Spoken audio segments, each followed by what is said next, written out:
TV Maria, umaakay sa kaganapan ng buhay.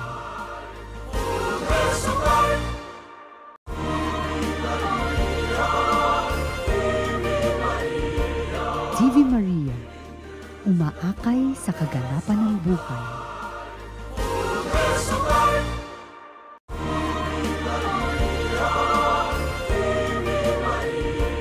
TV Maria, umaakay sa kaganapan ng buhay.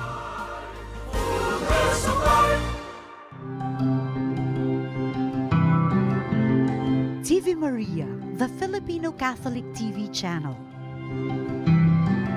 We have the story.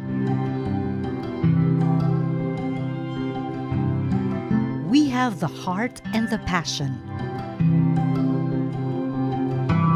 We just have to be where the people are. TV Maria, leading you to the fullness of life.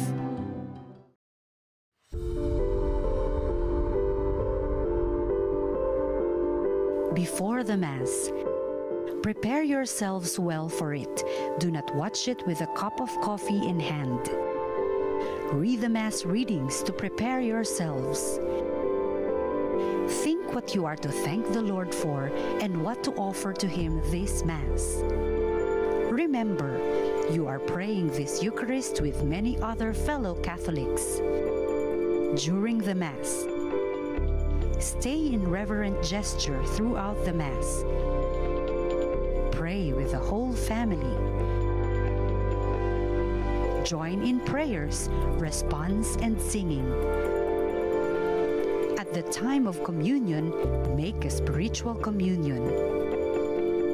After the Mass, take some moments of silence to read again the scriptural readings and reflect.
Magandang umaga muli mga kapatid. Magsitayo ang lahat sa pagsisimula ng banal na misa.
Nagkakatipon-tipon tayo sa ngalan ng Ama at ng Anak at ng Espiritu Santo. Amen.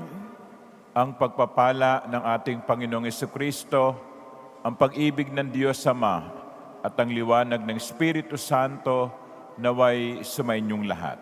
At sumaiyo rin. Mga ginigili kong kapatid, sumapit na tayo sa huli at ikasyam at huling umaga ng ating paghahanda. Pasalamatan natin ng Panginoon sa pagkakataong ibinigay niya sa atin upang marating natin ang araw na ito. At nagpapasalamat tayo sa regalo ng tagapagligtas na isusugo niya sa atin. Upang tayo ay maging karapat-dapat sa pagdiriwang na ito, pagsisihan natin ang ating mga nagawang kasalanan at ihingi natin ito ng kapatawaran sa Panginoon.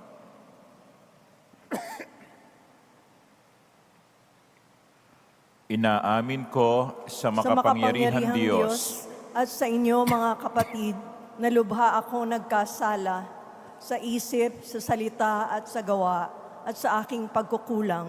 Kaya isinasamo ko sa mahal na Birheng Maria, sa lahat ng mga anghel at mga banal, at sa inyo mga kapatid, na ako'y ipanalangin sa Panginoong ating Diyos. Kaawaan tayo ng makapangyarihan Diyos, patawarin tayo sa ating mga nagawang kasalanan at patnubayan hanggang sa marating natin ang buhay na walang hanggan. Amen.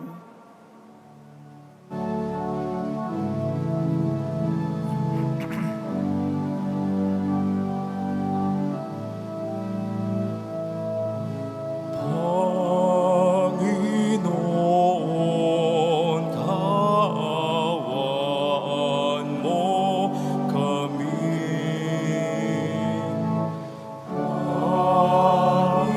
Panginoon, kaawaan mo kami. Kristo, kaawaan mo kami. Kristo, Panginoon, kaawaan mo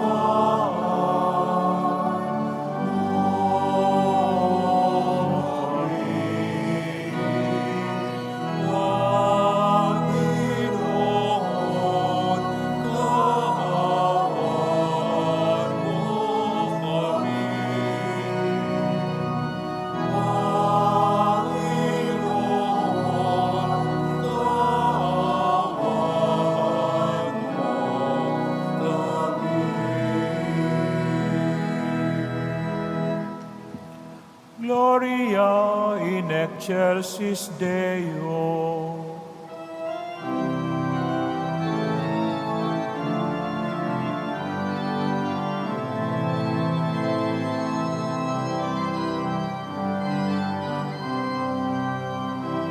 Papuri sa Diyos sa kaitaasan, at sa luma'y kapayapaan, sa mga taong pinalulungkot.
Manalangin tayo.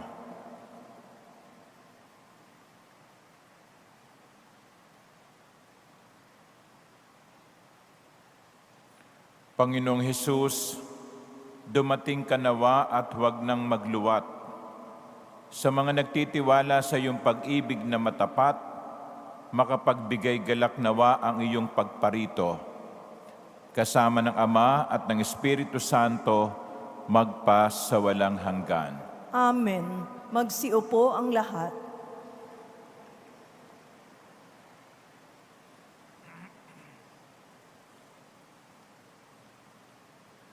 Pagbasa mula sa ikalawang aklat ni Samuel. Si David ay panatag ng nakatira sa kanyang bahay. Sa tulong ng Panginoon, hindi na siya ginambala ng kanyang mga kaaway. Tinawag niya si Nathan at sinabi, "Nakikita mong nakatira ako sa tahanang Sedro, ngunit ang kaban ng tipan ay sa tolda lamang."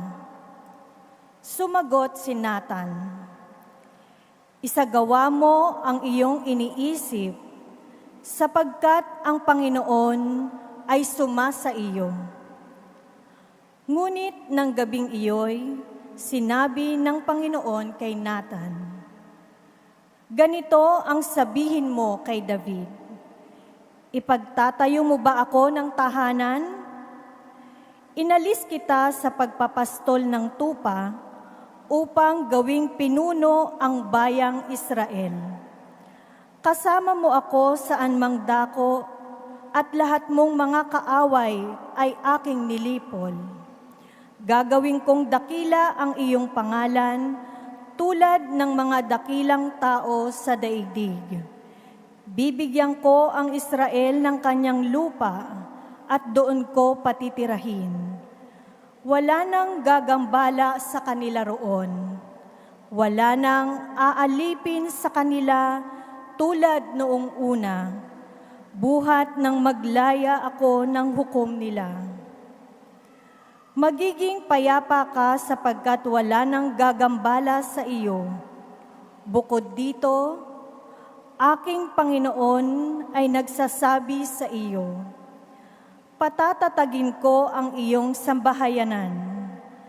Pagkamatay mo, isa sa iyong mga anak ang ipapalit ko sa iyo. Patatatagin ko ang kanyang kaharian. Kikilanlin ko siyang anak at ako na may magiging ama niya. Magiging matatag ang iyong sambahayan. Ang iyong kahari ay hindi mawawaglit sa aking paningin at mananatili ang iyong trono."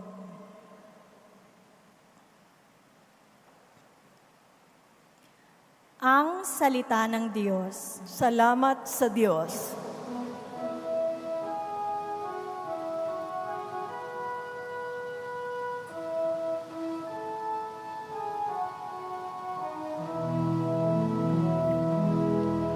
Pag-ibig mong walang maliw ay lagi kong sasambitin. Pag-ibig mong walang maliw ay lagi kong sasambitin.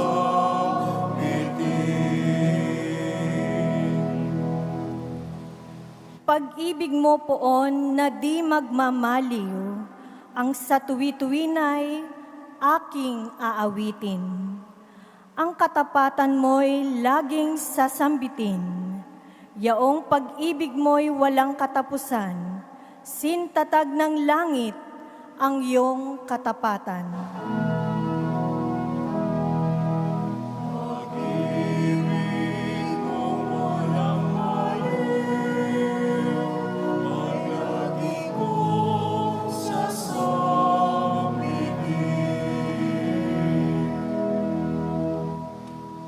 Sabi mo poon, ikaw ay may tipan, na iyong ginawa kay David mong hirang, at ito ang iyong ipinangakong iniwan. Isa sa lahi mo'y laging maghahari, ang kaharian mo ay mamamalagi.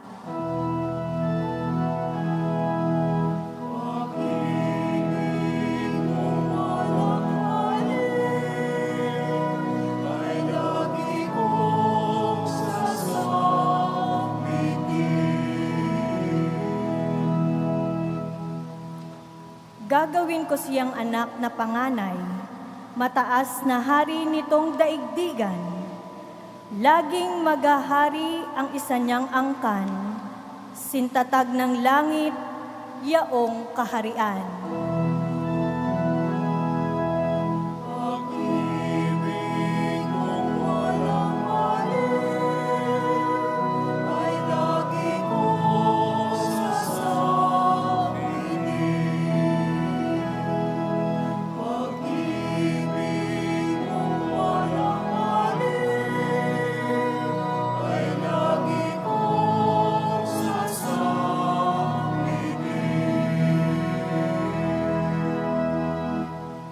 Magsitayo ang lahat.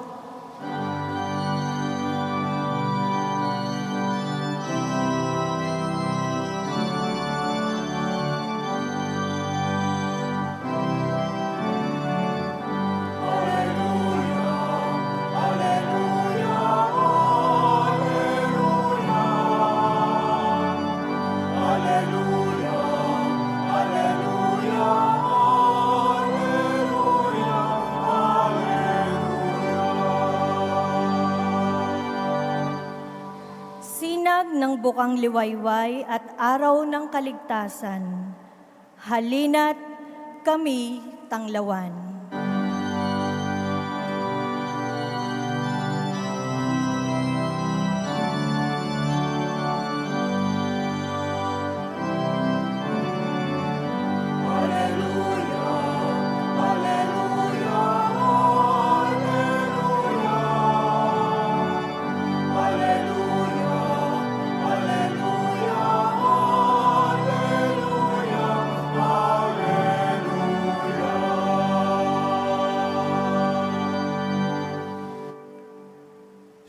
Sumainyo ang Panginoon. At sumaiyo rin.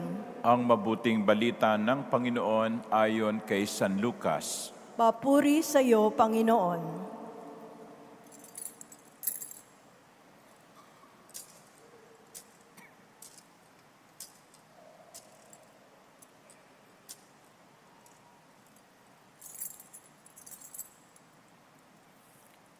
Noong panahong iyon, napuspos ng Espiritu Santo si Zacarias na ama ni Juan at nagpahayag ng ganito, "Purihin ang Panginoong Diyos ng Israel, sapagkat nilingap niya at pinalaya ang kanyang bayan, at nagpadala siya sa atin ng isang makapangyarihang tagapagligtas mula sa lipi ni David na kanyang lingkod.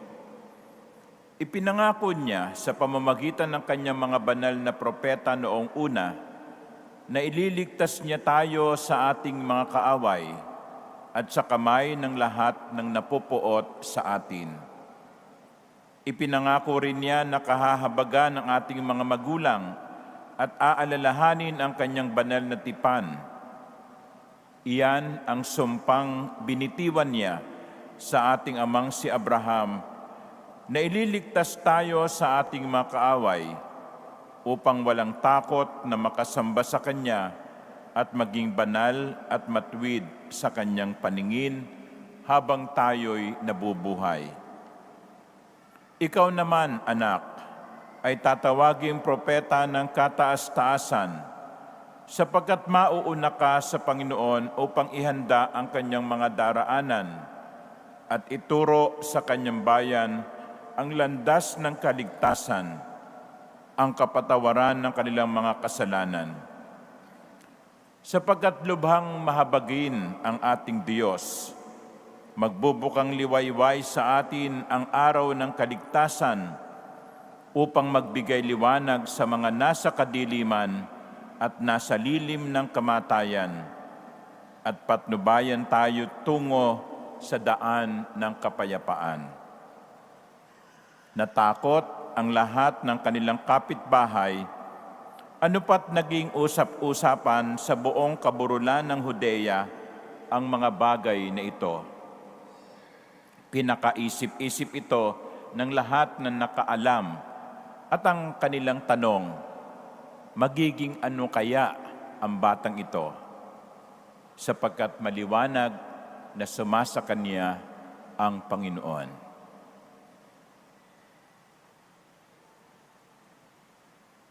Ang mabuting balita ng Panginoon. Pinupuri ka namin, Panginoong Hesukristo. Magsiupo ang lahat.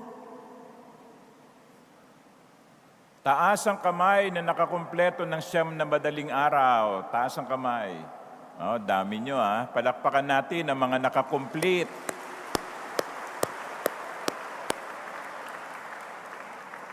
At sa mga hindi nakakumpleto, well, better luck next time. Pero mga minamahal kong kapatid, paalala lang ha, lalo na doon sa mga nakakumpleto. Hindi lamang po simbang gabi ang dapat nating simbahan. Dapat po linggo-linggo tayo ay pumupunta ng simbahan upang dumalo sa misa at magpasalamat sa mga biyayang ating tinatanggap. Hindi lamang Disyembre ang pagsisimba kasi may mga Katoliko lumilitaw lang pag December simbang gabi o kaya ay Holy Week, lalo na ng linggo ng Palaspas. Hindi po. Ang ating pagiging Katoliko dapat 24/7. Amen? Mukhang tulog pa. Amen? Yan. Mga ginigilig kong kapatid, lalo na sa mga nakakumpleto ng 9 na madaling araw, narinig ninyo ang mga iba't ibang kwento ng kaugnay ng pagdiriwang ng Pasko. Narinig ninyo ang kwento ni Maria at ni Jose. Narinig ninyo ang kwento ng mga magulang ni Juan Bautista, si Elizabeth at Zacarias. Narinig ninyo ang kwento tungkol kay Samson at ang kanyang mga magulang. Ang dami nating narinig na mga kwento na hindi naman bago sa atin. Kaya sa umagang ito ay hayaan ninyong bigyan ko ng summary ang lahat ng ating mga kwentong napakinggan sa loob ng 9 na madaling araw. At batay ito o gagawin ko ito sa pamamagitan ng 3 keywords. Ang unang keyword ay pangarap. Pangarap. Sa mga nagdaang araw, narinig natin ang iba't ibang mga pangarap. Ang pangarap ni Maria, ang pangarap ni Jose, ang pangarap ni Elizabeth at Zacarias. Ang pangarap nila na magkaroon ng anak.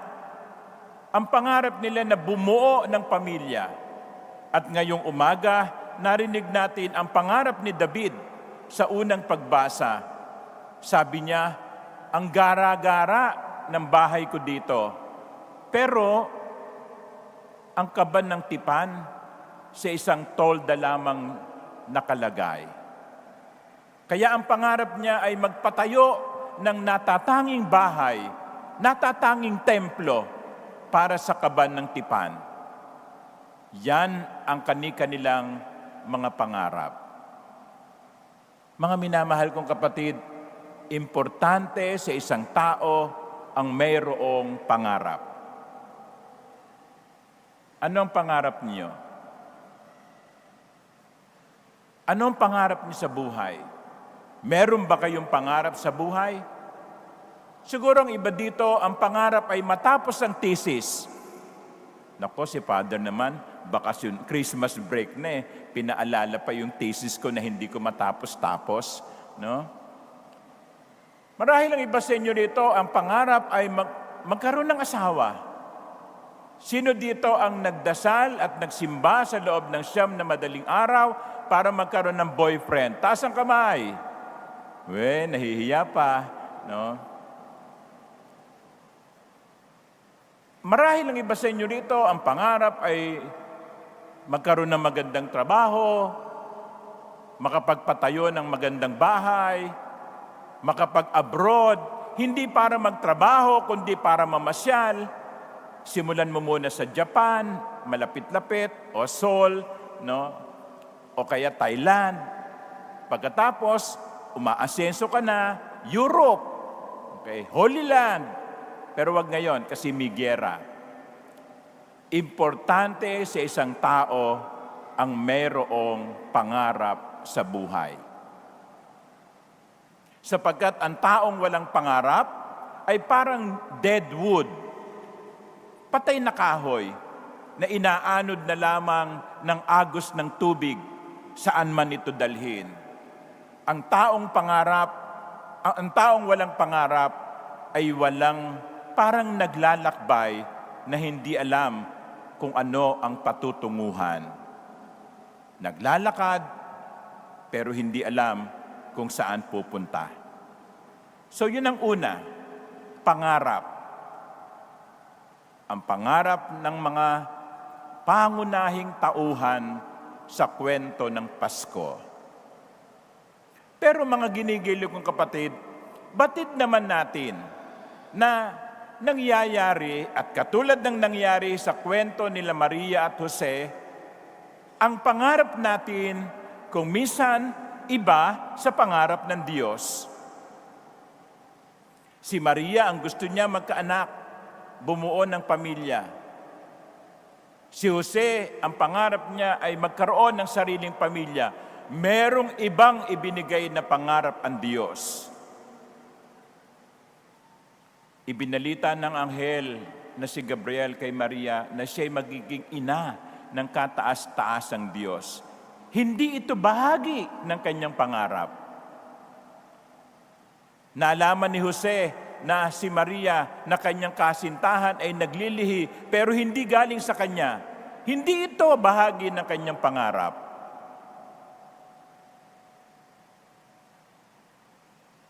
Ganon din naman siguro tayo. May mga pangarap tayo, pero may ibang pangarap ang Diyos para sa atin.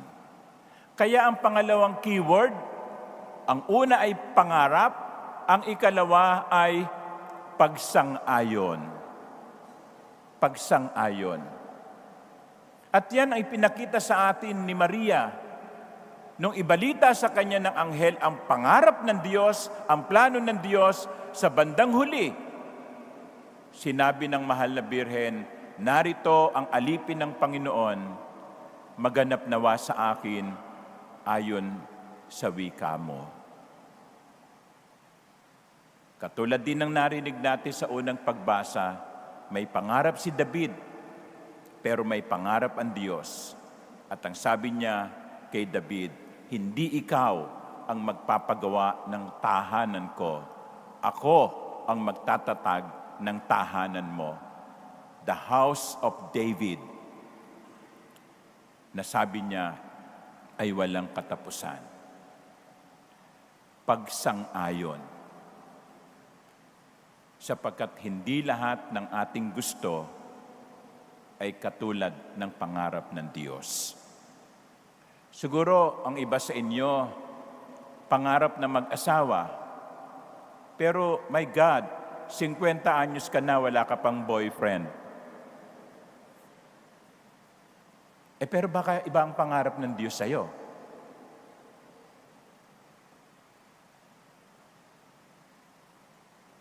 Baka pinili ng Diyos sa'yo na magpari ka o magmadri ka o baka inilaan ka ng Diyos para manatiling dalaga o binata. At walang, uulitin ko walang nakakahiya sa pananatiling dalaga o binata. Hindi nakakahiyang manatiling single.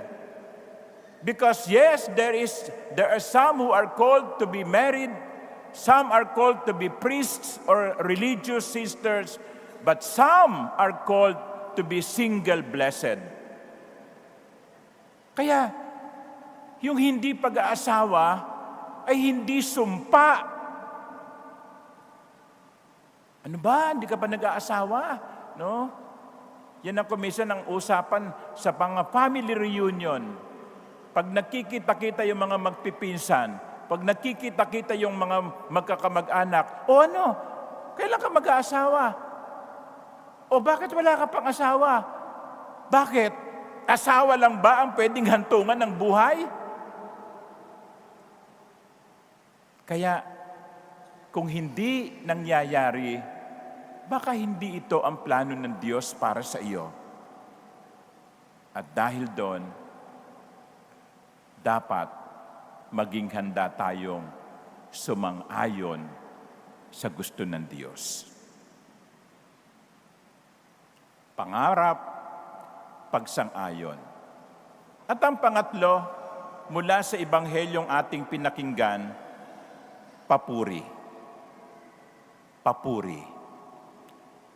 Sabi ni Zacarias, matapos na ipinanganak ang kanyang anak na si Juan, siya'y nagpahayag at umawit ng ganito, purihin ang Panginoong Diyos ng Israel. Pagpupuri. Sa Salmo Responsorio, sinabi natin o inawit natin, pag-ibig mong walang maliw ay lagi kong sasambitin.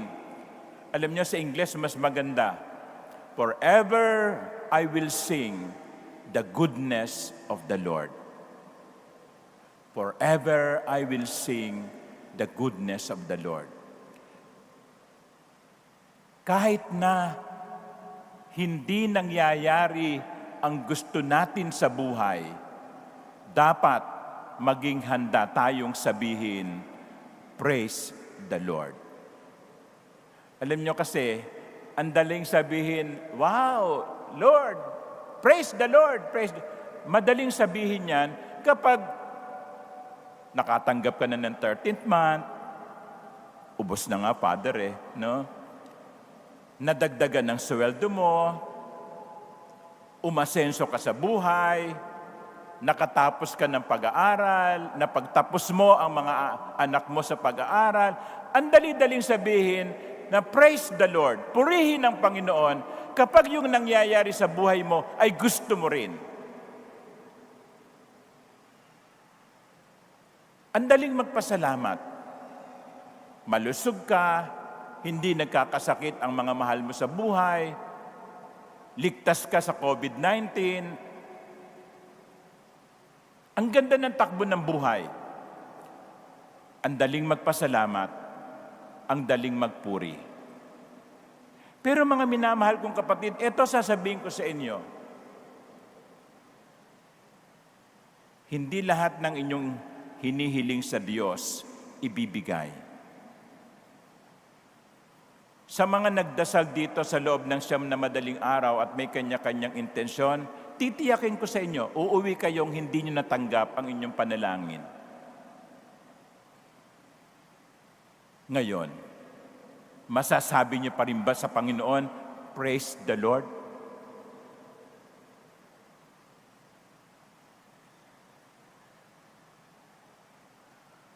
Ang hirap nun. Nagkasakit ka ng malubha, o kaya ang anak mo ang nagkasakit, binawian pa ng buhay, natanggal ka sa trabaho, nasunugan kayo, magpapasko pa naman, pinatay ang asawa mo, masasabi mo pa ba sa Diyos, praise the Lord? Purihin ang Panginoon? Pero mga ginigiliw ko kapatid, diyan natin mapapatunayan ng ating pananampalataya ay matibay kapag sa gitna ng mga trahedyang nangyayari sa buhay natin, ay nasasabi pa rin natin, purihin ang Diyos.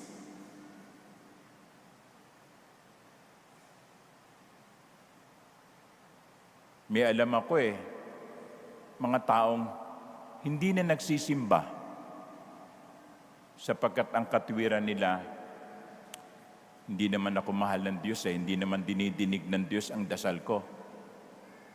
Ipinagdasal ko yung asawa kong gumaling namatay pa rin So ano pang saysay ng pagsisimba?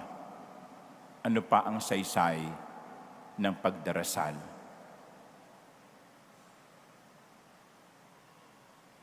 it's doubly difficult to say praise the Lord when tragedy happens in our lives.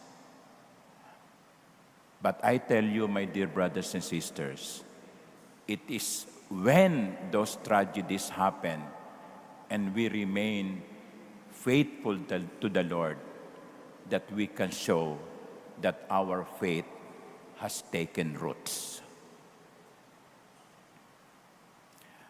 2020, December, sa dati kong parokya sa Paco, unang araw ng simbang gabi, nagkaroon ng sunog, hindi sa loob ng parokya, kundi sa kabilang parokya.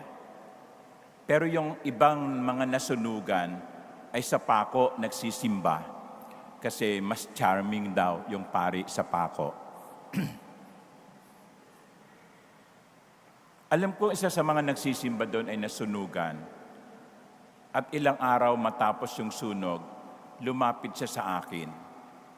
Inisip ko, hihingi ito ng tulong. At ready naman kaming tumulong.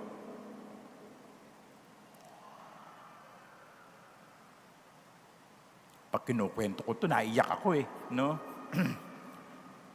Alam niya, sabi niya, Father, hindi po ako makapagbibigay ng 2 bag. Kasi sa Paco po, meron kaming pamaskong handog. Binubuo namin yung 1,000 pamaskong handog bags na may lamang iba't ibang grocery. At bigay yun ng mga tao, ino-offer nila sa simbang gabi. Pero sabi niya, alam ko nasunugan to. No, sabi niya, Father, 1 bag lang ang maibibigay ko ha. Pasensya ka na. Kasi nadamay kami sa sunog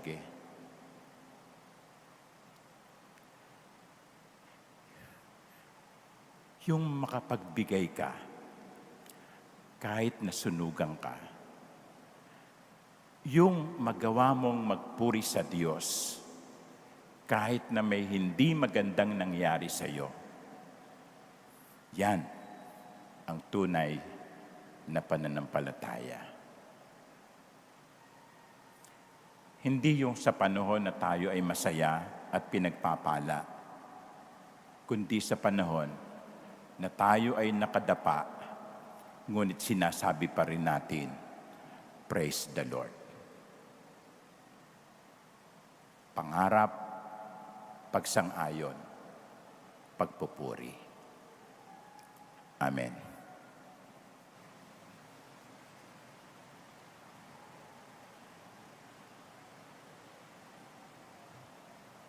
Magsitayo ang lahat.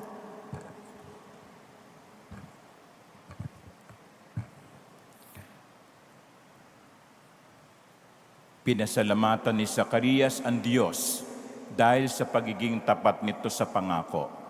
Bunga ng pagtitiwala sa pagiging bukas palad ng Diyos, idulog natin ngayon sa Kanya ang ating mga pangangailangan. Sa bawat kahilingan ang ating itutugon, Panginoon, dinggin mo ang aming panalangin. Panginoon, dinggin mo ang aming panalangin. Tayo naway matutong magpatawad sa isa't isa sa kabila ng ating nadaramang hinanakit at pagdurusa. Manalangin tayo sa Panginoon. Panginoon, dinggin mo ang aming panalangin. Tayo naway patuloy na magmahal kahit na tayo ay pinagtataksilan at binabaliwala. Manalangin tayo sa Panginoon. Panginoon, dinggin mo ang aming panalangin. Tayo naway higit na gumawa ng kabutihan kahit na tayo ay inaalipusta at hindi inuunawa. Manalangin tayo sa Panginoon. Panginoon, dinggin mo ang aming panalangin. Tayo naway manatiling magpakatotoo sa kabila ng mga pagkutya at di pagtanggap sa atin. Manalangin tayo sa Panginoon. Panginoon, dinggin mo ang aming panalangin. Ang mga mahal natin sa buhay na namayapa na ay makapasok nawa sa ipinangakong kahariang walang hanggan. Manalangin tayo sa Panginoon. Panginoon, dinggin mo ang aming panalangin. Tahimik nating ipanalangin ang ating mga sariling pangangailangan.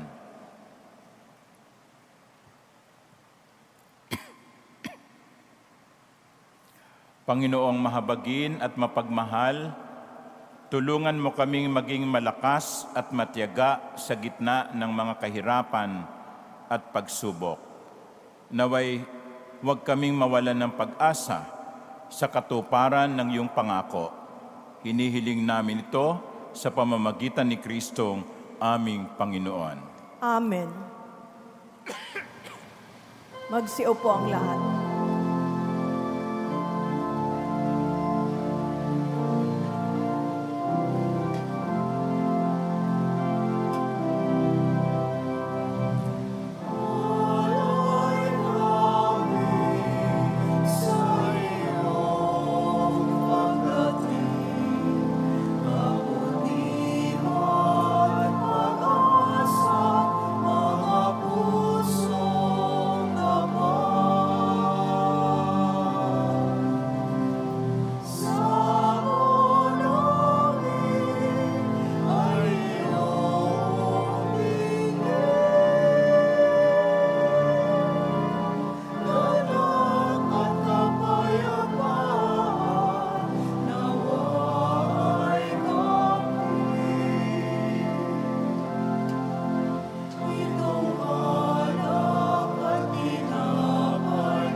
Magsitayo ang lahat.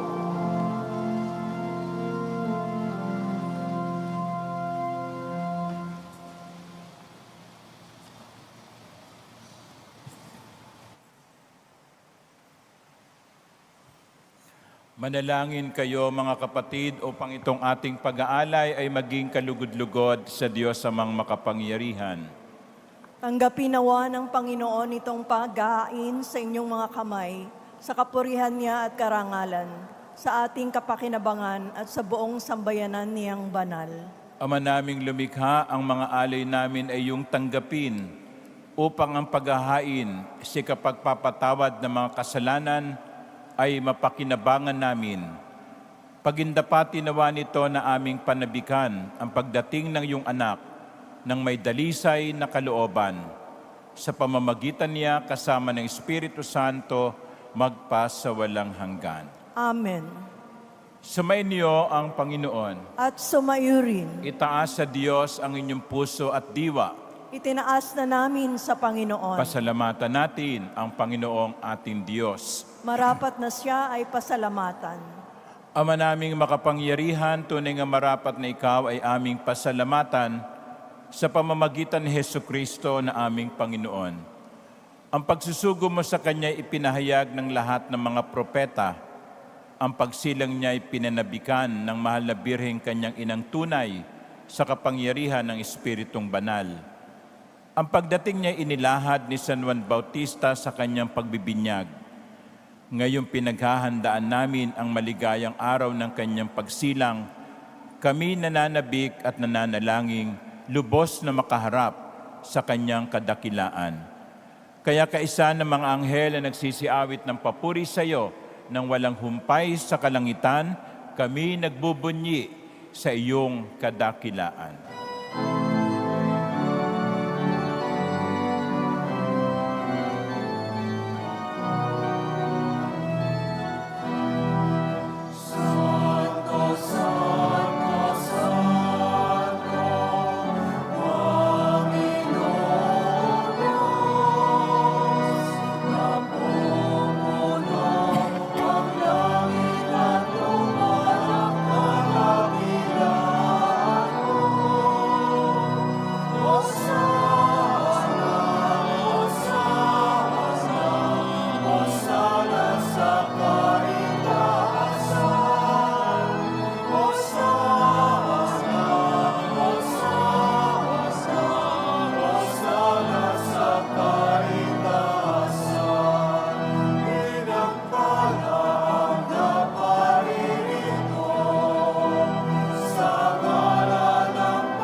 Magsiluhod ang lahat.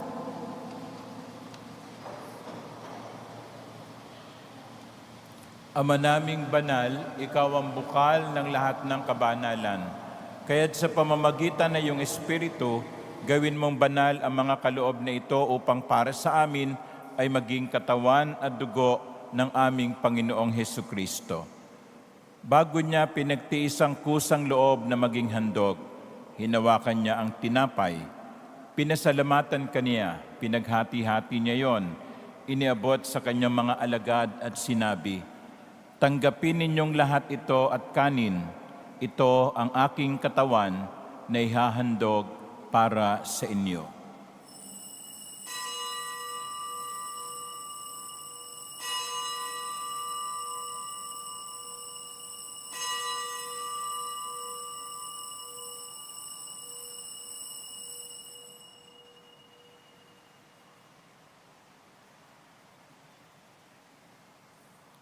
Gayon din naman nung matapos ang hapunan, hinawakan niya ang kalis, muli kanyang pinasalamatan. Iniabot niya ang kalis sa kanyang mga alagad at sinabi, "Tanggapin ninyong lahat ito at inumin. Ito ang kalis ng aking dugo, ng bago at walang hanggang tipan. Ang aking dugo na ibubuhos para sa inyo at para sa lahat sa kapagpapatawad ng mga kasalanan. Gawin ninyo ito sa pag-alala sa akin."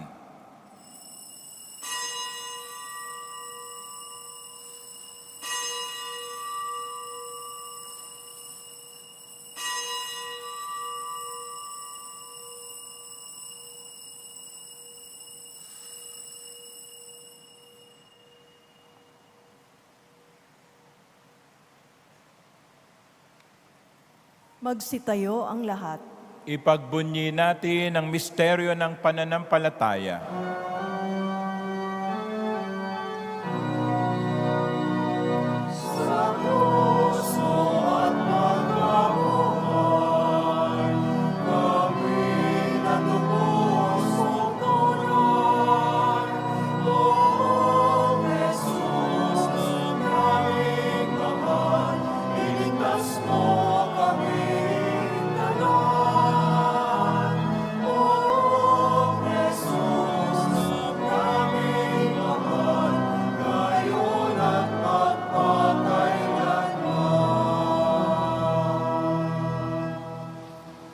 Ama, ginagawa namin ngayon ang pag-alala sa pagkamatay at muling pagkabuhay ng iyong anak.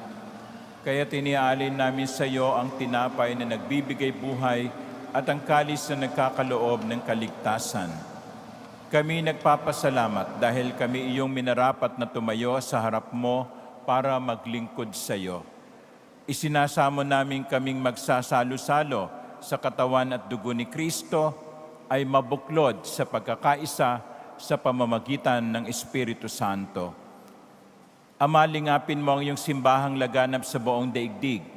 Puspusin mo kami sa pag-ibig, kaisa ni Francisco na aming Papa at ni Jose na aming Obispo at ng Tanang Kaparian.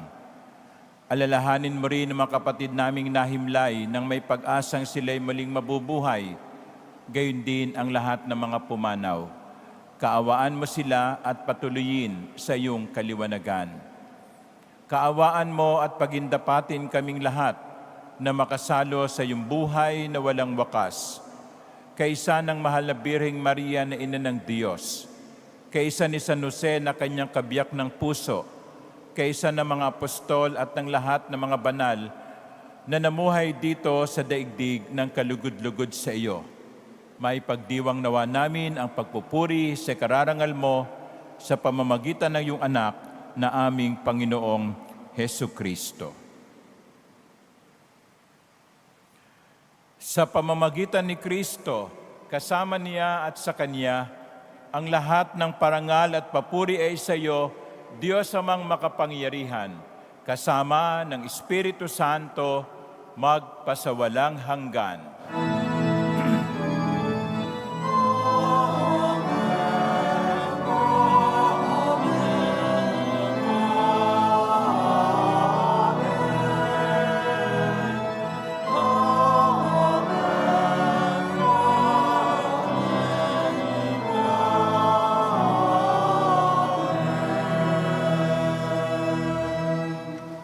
Taglay ang pagtitiwala, sama-sama tayong umawit sa Diyos sa panalangin ibinigay sa atin ni Jesus.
Hinihiling namin kami adya sa lahat na masama, pagkalooban ng kapayapaan araw-araw, iligtas sa kasalanan at ilayo sa lahat ng kapahamakan, samantalang aming pinananabikan ang dakilang araw ng pagpapahayag ng tagapagligtas naming si Hesu Kristo.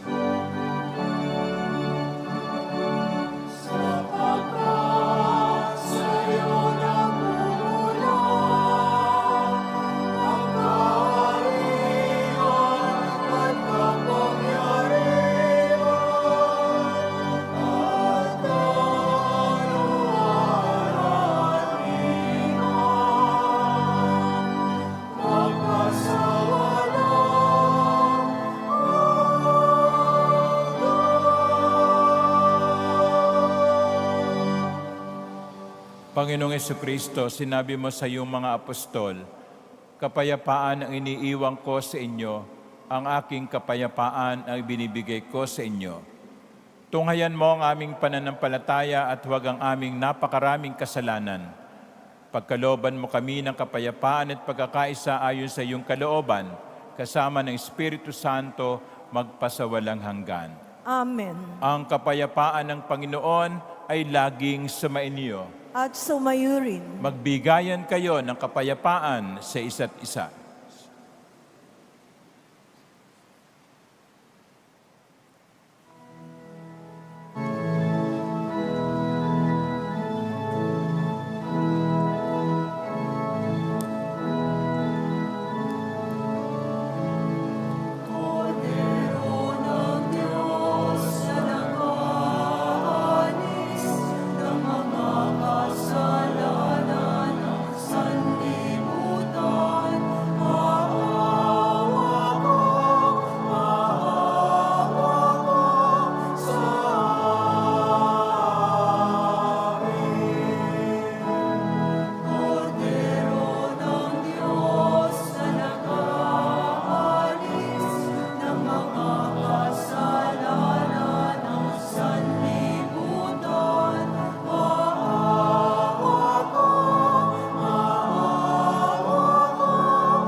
Magsiluhod ang lahat. Ito ang kordero ng Diyos. Ito siya nag-aalis ng kasalanan ng sanlibutan. Pinagpala tayong inaanyayahan sa kanyang piging. Panginoon, hindi ako karapat-dapat na magpatuloy sa iyo, ngunit sa isang salita mo lang ay gagaling na ako.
Magsitayo ang lahat.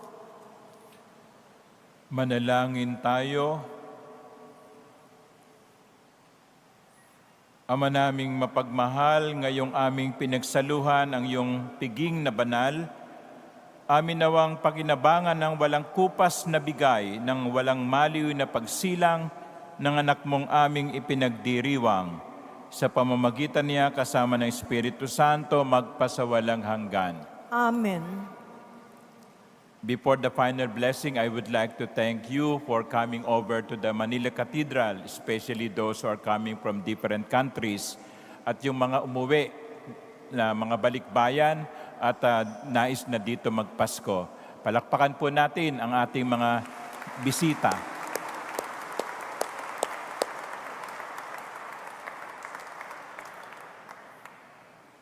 At nais ko rin pong pasalamatan natin ang mga nag-serve sa mga misang ito na nagdaang siyam na madaling araw. Alam niyo, mas puyat pa po sila kaysa sa akin. Ang ating mga altar servers, ang ating greeters and collectors, ang choir, ang ating mga commentators at lectors, ang mga personnel ng Manila Cathedral, ang namamahala ng ating mga kagamitan at ang sound system, si Arma, si Melbert, si Eden, ang ating mga security guards, no? At ang mga staff na hindi ninyo kita pero nagtatrabaho, naghahanda ng mga pagkain, ng mga nagsiserve. Ang ating mga kapulisan na nasa labas at sinisiguro na mapayapa ang ating kapaligiran. So sa lahat po ang TV Maria pala, no, na gumigising din ng madaling araw, yung mga TV Maria staff na naririto at yung mga TV Maria staff na nasa studio at silang nag-live stream ng ating misa. At sa inyo din na mga sumubaybay sa atin sa loob ng siyam na araw o siyam na madaling araw, saan man kayo naroon, sa anumang bahagi ng mundo. Maging magandang umaga o magandang hapon o magandang gabi, salamat po sa inyong pagsubaybay. Palakpakan natin ang ating mga faithful servants. Thank you, thank you. Mga lay minister pala, no? Okay. Eucharistic ministers. At mamaya po, ang misa po natin bilang pagsalubong sa Pasko ay alas 8 ng gabi, 8 p.m. At 6:30, meron pong mini concert ang Manila Cathedral Choir. At bukas, ang mga schedule ng misa ay alas 8 at alas 10 sa umaga, at alas 4 at alas 6 sa hapon at gabi. So 8, 10, 4 at 6. So mamili na po kayo kung saan ninyo gustong magsimba. At gaya po ng aking ipinaalaala sa simula ng aking homily, sana po magsimba tayong lahat, hindi lamang sa mga simbang gabi, kundi sa araw ng linggo at mga piyestang pangilin. Tomorrow, Christmas Day, is a holy day of obligation. It means that we have to go to Mass. So, but you can also go to Mass tonight at 8 p.m. and you have already fulfilled your Sunday obligation. So makita-kita po ulit tayo sa mga darating pang mga araw. Sumainyo ang Panginoon. At sumayo rin. At pagpalain kayo na makapangyarihan Diyos, Ama, Anak, at Espiritu Santo. Amen. Tapos na po ang ating banal na misa. Humayo kayo sa kapayapaan. Salamat sa Diyos.